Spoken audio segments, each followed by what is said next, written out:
भगवान की पंचो भागवत बसी पढ़ुथा पंचो भागवत बसी पढ़ुथा। बोलो श्री वृंदावन बिहारी लाल की। कहले सोमनाथ पाखे आम जा आठी सूर्य पराग पड़ुची आठी दान दक्षिणा करवा। कहले कौटी ना जोटी चंद्रमा भगवान शिवंकर आराधना कर चंद्रमा ब्रह्मांकर पुओ विवाहित ना 27 जन स्त्री की विवाहित अर्थात 27टा कन्या दक्षकर 27टा कन्या थी। जो नक्षत्र मान सब ना आम कौ रोहिणी अश्विनी मृगशिरा धनिष्ठा मूला ये सब हूँ कौन दक्ष प्रजापति कन्या सर्वश्रेष्ठ थे रोहिणी देखा सुंदर आशोधर चंद्रमा रोहिणी की बेसी भल पाए। अन्य स्त्री मैंने सब जारोध पाखे अपराध पिता दक्ष प्रजापति बुझे चंद्रमा कहले चंद्रमा देख मोर 27टी कन्या आ 27टी कन्या को तुमको विवाह आ 27 कन्या को तुम्हें समभाव देख कि तुम्हें कौन कर 27 जन कन्या भर 26 जन पाख जाऊना ना तुम पचार गृहिणी की धरिक तुम रही बड़ हत्या कर तथापि ब्रह्मा बुझेले एक बापा तू जहाँ कर ठीक करू। चंद्रमा निजर अहंकार सौंदर्य अहंकार वशीभूत हो शशुर कथा मानिला ना शेष चंद्रमा अभिशाप देते तू रोग ही जा क्षय रोग तुझे धर क्षय रोग होगा चंद्रमा को चंद्रमा भगवान शिवंकर आराधना कले आउ से शिवंकर आराधना कले जो ना देले कौन सोमनाथ सोम अर्थात चंद्रमा चंद्र जो स्थापित कर सौराष्ट्र गले सोमनाथ प्रभास तीर्थ देखिए सोमनाथ दिव्य ज्योतिर्लिंग से जगह आज सब द्वारिकानाथ कहते आम से जगह को जा सरस्वती नदी अच्छी आईटी आम जाकि कौन करवा सब दान दक्षिणा करवा ब्राह्मण मान आसूची अमावास्या किंतु एपटे कौन है ना ये सब दृश्य देखिक उद्धव मन मन विचार कले उद्धव कहले कि कौन सब होची निश्चित रूप से कलिर आक्रमण है ये तो ब्राह्मण मान अभिशाप लगिगला यदुवंशी मान प्रति तथापि भगवान किसी आर निराकरण कले ना।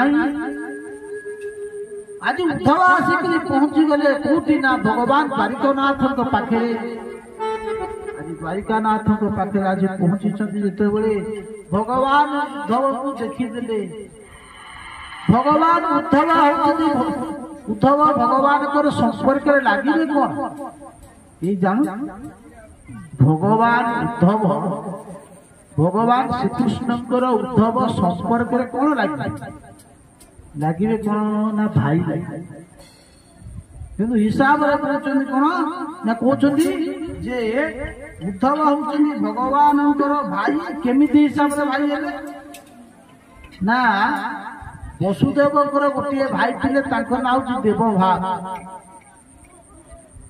देवभा कंसा नामक पत्नी बृहत बल नामक बृहत बल से उद्धव अन्य नाम हूँ बृहत बल से कौन कौन ना वृष्टिना प्रवर मंत्री विष्णुस्य द्वैत सखा कहले वृष्टिमान मंत्री आउ कौन कहले वृष्टिना प्रवर मंत्री कृष्ण से द्वैत सखा भगवान अति अंतर सखा कौन ना शिष्य बृहस्पति साक्षात साक्षात बृहस्पति कहले देवगुरु बृहस्पति पुत्र तेणु से हिसाब रे उद्धव जन्म होती भगवान श्रीकृष्ण भाई होकरी एक यदुवंशी मानकर मंत्री भारी बुद्धिमान सबु क्षेत्र में भगवान उद्धव द्वारा मंत्रणा कर भाई उद्धव तुम्हें जहाँ कह ଭଗବାନଙ୍କର ଅନ୍ତରର କଥା ଉଦ୍ଧବ ହିଁ ବୁଝିଥାନ୍ତି। ସେଥିପାଇଁ ତ ଗୋପୀ ମାନଙ୍କ ପାଖକୁ ଭଗବାନ କଣ କଲେ, କହିଲେ ଗଚ୍ଛ ଉଦ୍ଧବ ବ୍ରଜಂ ସମ୍ୟମ ପିତୃମାତୃ। ହେ ଉଦ୍ଧବ ତୁମେ ଯାଅ ଯାଅ ଟିକେ ମୋ ମା ମୋ ବାବା ଆଉ ମୋର ଗୋପୀ ମାନଙ୍କୁ ଟିକେ ମତ ବିୟୋଗ, ମୋର ଯୋଉ ବିୟୋଗର ଟିକେ ସନ୍ଦେଶ ଦେଇକିରି ଆସ। ସଂସାରରେ ତମ ବାକି ଆଉ କେହି ନାହାନ୍ତି, ତୁମେ ଟିକେ ଗୋପୀ ମାନଙ୍କୁ ବୁଝେଇ ଦେଇକିରି ଆସିବ। ହେ ଗୋପୀ ମାନେ ତୁମେ କାହିଁକି କାନ୍ଦୁଛ, ତୁମେ ଯାହା ପାଇଁ କାନ୍ଦୁଛ ଆରେ ସିଏ ପୁରା ସର୍ବଭୂତ ଭୂତ ଭିତରେ ବିଦ୍ୟମାନ ଅଛନ୍ତି। ଆରେ ସେ କୋଉଠି ନାହାନ୍ତି, ସିଏ ବ୍ରହ୍ମ। ତୁମେ ଭୁଲି ଯାଅ, ସିଏ ନୀଳା କରିବା ପାଇଁ ଆସିଥିଲେ, ଦୁଷ୍ଟ ବିନାଶ କରିବା ପାଇଁ ଆସିଥିଲେ। ଗୋପୀ ମାନେ ପାଠ ପଢେଇ ଦେଲେ କାହିଁକି ନା ଉଦ୍ଧବ ଗୋପୀ ମାନଙ୍କ ପ୍ରେମ ପାଖରେ ଉଦ୍ଧବ ପରାସ୍ତ ହେଇଗଲେ। ହାତ ଯୋଡ଼ିକି କହିଲେ ପ୍ରଭୁ ତମେ ବଡ ଭୁଲ କରିଛ, ତୁମେ ଗୋପୀ ମାନଙ୍କ ପାଖରେ ମିଛ କହିଛ, ଛଳନା କରିଛ। ତାଙ୍କୁ 3 ଦିନ କହିକିରି ଚାଲି ଆସିଛ ଯେ ଏପର୍ଯ୍ୟନ୍ତ ତାଙ୍କୁ ଯାଇନା ତାଙ୍କ ପାଖକୁ। ଚିନ୍ତା କର। ଆଉ ସେଇ ଉଦ୍ଧବ ଭଗବାନଙ୍କର ସଖା, ଭଗବାନଙ୍କର ମନ୍ତ୍ରୀ ଏବଂ ଦୃଷ୍ଟି ମାନଙ୍କର ହଉଛନ୍ତି କଣ ନା ପୁତ୍ରୀ। ଆଜି ସେଇ ଉଦ୍ଧବ ଆସିକି ପହଞ୍ଚିଗଲେ। ଭଗବାନ ଯେତେବେଳେ ଦେଖିଦେଲେ ଉଦ୍ଧବକୁ, କହିଲେ ଭାଇ ଉଦ୍ଧବ କାହିଁ ତୁମର ମନ ଏତେ ମଳିନ ହେଇଯାଇଛି, ତୁମେ ତ ମୋ ପାଖକୁ ଆସ, କିନ୍ତୁ ଆଜି ତୁମର ମନଟା କାହିଁକି ମଳିନ ହେଇଗଲା, କଣ ତୁମର ହେଇଛି? ଆଜି ଉଦ୍ଧବକୁ ପଚାରୁଛନ୍ତି ଭଗବାନକୁ। ଆଜି ଉଦ୍ଧବ କହୁଛନ୍ତି ହେ ଗୋବିନ୍ଦ ମୁଁ କଣ ମୁଁ ଶୁଣୁଛି, ଆମେ ଆଖି ଆଗରେ ଯଦୁବଂଶୀ ବ୍ରହ୍ମଶାପ ଲାଗିଲା, ଅଥଚ ତୁମେ ଜାଣିଲ ତାର କିଛି ନିରାକରଣ କରିପାରିଲ ନାହିଁ। ପ୍ରଭୁ ସତରେ କଣ ମୁଁ ଶୁଣୁଛି ତୁମେ ବୈକୁଣ୍ଠ ଚାଲିଯିବ? ଭଗବାନ ଉଦ୍ଧବ କହୁଛନ୍ତି ଉଦ୍ଧବ ତୁମେ ଯାହା କହୁଛ ଅକ୍ଷର ଅକ୍ଷର ସତ୍ୟ। କାହିଁକି ଦେଖ ये संसार मोर पिलामाने मोर नगरी को सबू परिश्रम करिक तैयारी कली, तथापि मोर लोभ नाई। बालक जेमिति बाली घर करी संध्या हेले भांगी नहीं था, ठीक सेही प्रकार आज उद्धव कहते कहले हे देव देव निरंजन हे पुण्य श्रवण कीर्तन गोविंद गोविंद गोविंद अदूत श्रुति लकी संधानी हेमंत प्राय गोविंद गोविंद गोविंद अदूत श्रुति गोविंद कौन जाना चाहूँ तू ये कूलटा को विनाश कर। अरे एत बड़ नगर ये द्वारिका को एत वंशज मान अच्छा भगवान गोविंदर केते 16,100 राणी थी पाटराणी समस्त राणी ठारू 10-10टा पुत्र गोटी गोटी होची कन्या हिसाब कर दियो 11टा संतान 16,000 पाटराणी हेली। हाँ चिंता कर 16,108 पाटराणी एड़े एड़े बड़ सम्राट एड़े बड़ साम्राज्य को आज भगवान तुच्छ करदेवे।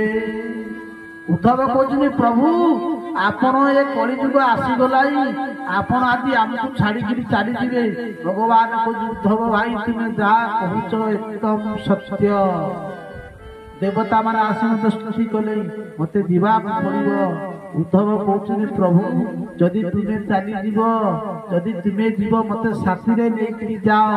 भगवान कहले भाई तुम्हें जीव ना तुम्हें रही कहीं कहले भगवान उद्धव कहते प्रभु जदि तुम्हें चली जीव कलिजुग आसब कलिजुग लोक मैंने कलुषित होइजिवे लोक मैंने कलुषित होइजिवे अर्थात अन्याय करिवे पाप करिवे धरित्री पापमय होइजिवो। तो ये संसार लोक एक तो कली कलुषर जीव मानकर गति कौन हम केमिति संसार जीवर कल्याण हम कौन कहले कहले कली जुगे जेते प्राणी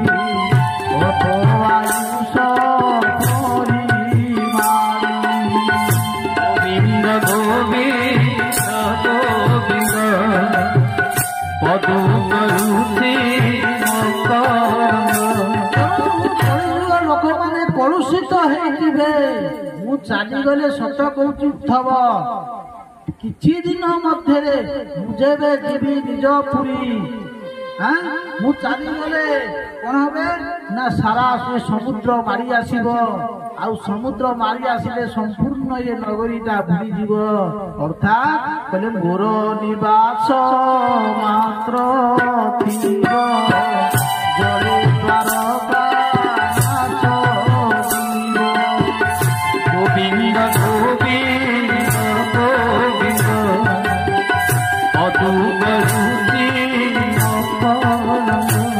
ଯଦି ମୁଁ ଚାଲିଯିବି ଏ ସମ୍ପୂର୍ଣ୍ଣ ସମୁଦ୍ର ଉଲ୍ଲଂଘନ କରିବ, ଦ୍ୱାରିକା ସମ୍ପୂର୍ଣ୍ଣ ଜଳମଗ୍ନ ହେଇଯିବ, ଖାଲି ନିବାସ ମାତ୍ର ଥିବ। ଅଦ୍ୟାବଧି ଦ୍ୱାରିକା ବିଦ୍ୟମାନ ଅଛି। ଆମର ପ୍ରଧାନମନ୍ତ୍ରୀ ନିଜେ ଯାଇକି ତାକୁ ପୁଣି ଆଉଥରେ ପୂଜା ପାଠ କରିକି ଆସିଛନ୍ତି। ଆପଣମାନେ ଜାଣିଥିବେ ପ୍ରଭୁଙ୍କର ସେଇ ଦିବ୍ୟ ଯୋଉ ନୀଳା ହେଇଥିଲା ଦ୍ୱାରିକାରେ, ସମୁଦ୍ର ଅଛି 500 ଫୁଟ ତଳେ ଆହୁରି ଭିତରେ ଅଛି ଭଗବାନଙ୍କର ନିର୍ମାଣ ହେଇଥିବା ଦ୍ୱାରିକା। ଆଜି ଭଗବାନ କହୁଛନ୍ତି ଯେ ଲୋକମାନେ କଳୁଷିତ ହେଇଯିବ, କଳିଯୁଗ ମାରି ଆସିବ। ଏ ଘୋର କଳିଯୁଗ ପତି ଦୁଷ୍ଟ ହୋଇବେ ଗୃହପତି। ଇଏ ଦୁଷ୍ଟ ହେଇଯିବ ଲୋକମାନେ କଣ କରିବେ ନା ଅଗମ୍ୟ କରିବେ ଗମନ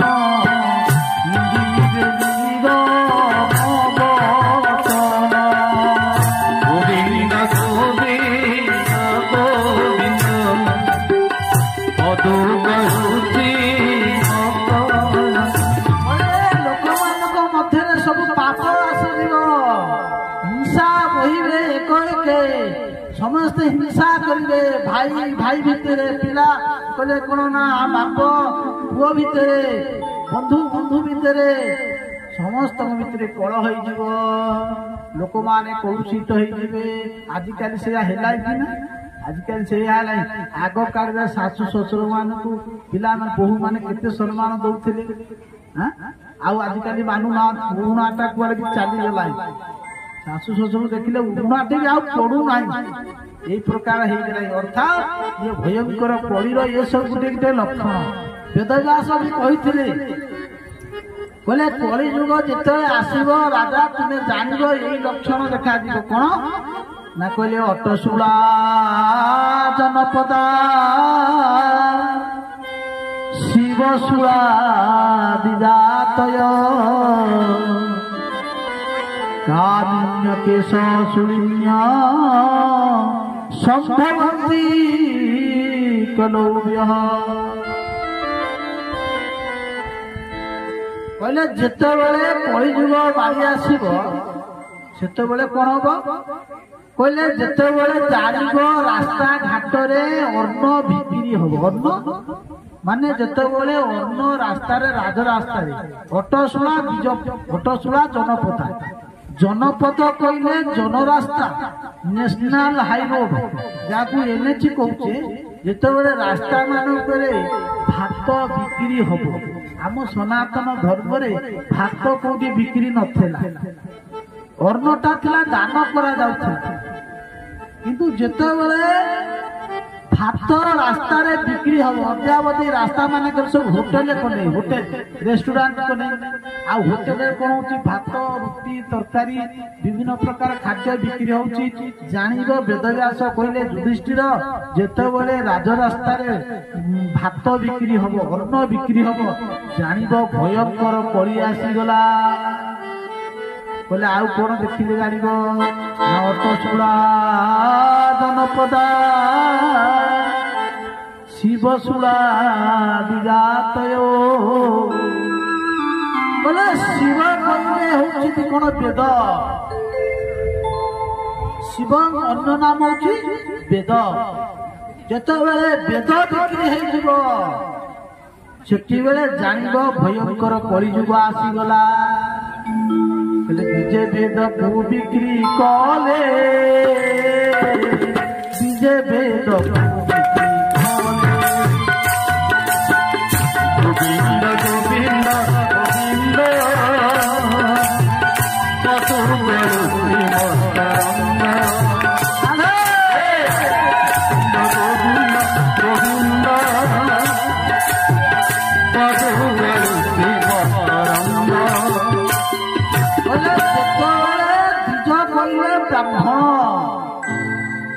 ब्राह्मण जो वेद को बिकिब जानिब भयंकर कली आसीगला कौन आउ कौन कली लक्षण जोनि की बिकिले कामी हेमंत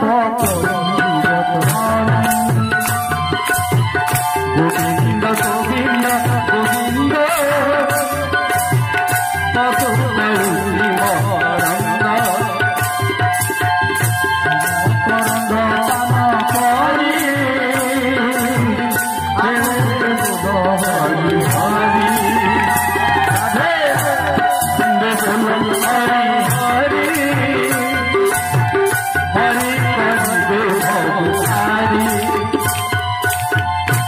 कहले निज वेद को बिक्री कले अर्थात आउ कौन ना सब कहते कौन नारी माने सब भ्रष्टाचार सबू नारी माने नुहे माने विशेष रूप से एटा प्रबल भाव में देखा दिला आजिकल आउ के मानुना कौन अभाव रखी स्वामी किसी अभाव रखी ना तीन तीनटा छुआ दब ताकू छाड़ी फेरा भोलानंद कंद भगवान की कथा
सनातन धर्म नीति हो जपते हो सनातन